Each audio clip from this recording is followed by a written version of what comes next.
रायबरेली गौ रक्षा के लिए देश से लेकर प्रदेश तक के लोगों को जागरूक करने की मुहिम में शंकराचार्य स्वामी अभिमुक्तेश्वरानंद जी महाराज के युवा हिंदू सम्राट यस राकेश पांडे के निवास स्थान गांधीनगर पहुंचे। यस पांडे के आवास पर भक्तों ने फूलों की बौछार कर उनका जोरदार स्वागत किया।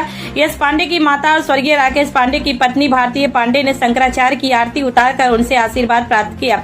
वहीं सिंहासन पर बैठते ही शंकराचार्य अभिमुक्तेश्वरानंद की भक्तों ने पूजा अर्चना की। आज शंकराचार्य महाराज यस पांडे के घर रात्रि विश्राम करेंगे। इस दौरान शंकराचार्य ने सूर्यास्त के बाद मौन धारण करने के प्रण के चलते किसी से नहीं बात की। इस दौरान शंकराचार्य के दर्शन करने के लिए सैकड़ों लोग मौजूद रहे, जिन्होंने उनके दर्शन कर आशीर्वाद प्राप्त किया। लोगों ने कहा कि मां और बेटे यश पांडे के परिश्रम से आज हम सभी को शंकराचार्य महाराज के दर्शन करने का सौभाग्य प्राप्त हुआ है।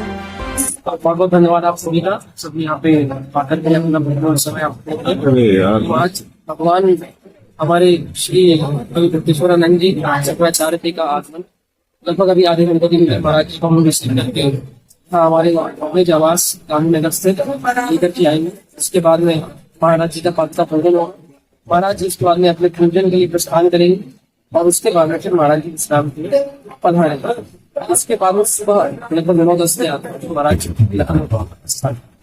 डिप्टी सीएम ब्रजेश पाठक ने अपने घर पे भटकों का सम्मान किया और मीडिया पे बात करते हुए कहा भटकों का अपमान जो करेगा उसको जो सजा, क्या लग रहा है आपको?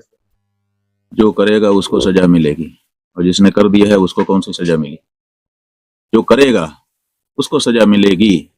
माने सब कुछ भविष्य के ऊपर निर्भर है।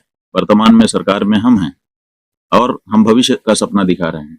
अरे जिसने किया भटकों का अपमान, आपने उसके विरुद्ध क्या कार्यवाही की? आप जब आज नहीं कर रहे हो सत्ता में रहते हुए तो कल करोगे, इसकी क्या गारंटी है? आप लोगों को इस तरह का सब जब बाग दिखाओगे।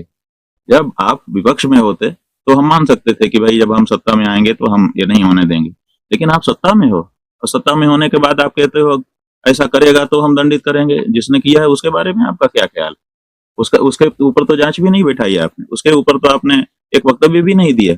आपके जितने भी लोग बोल रहे हैं वो कहते हैं कि बहुत गलत है, लेकिन गलत है तो फिर आप कर क्या रहे हो? इसके बारे में कोई जवाब नहीं है, कोई एक वाक्य नहीं है। जिस तरह देखा जाए जो है ये पूरा प्रकरण चल रहा है, उसके बाद जो है विपक्षी राजनीतिक पार्टी आपका समर्थन करती हुई देखी जा रही है।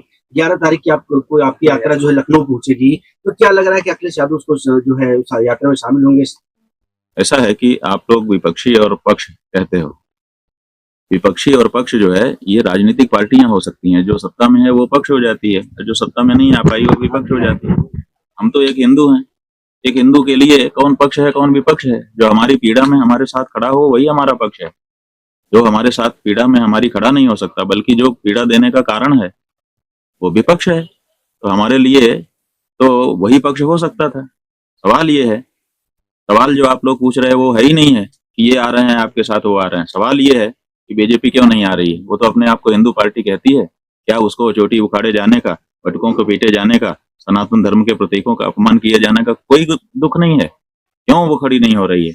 और इसी से पता चल रहा है कि कहने के लिए भले वो हिंदू हैं, लेकिन जब हिंदुओं के ऊपर अत्याचार हो रहा है तो उसके करने वाले भी वही सिद्ध होते हैं और उस पर चुप्पी लगाने वाले भी वही सिद्ध होते हैं।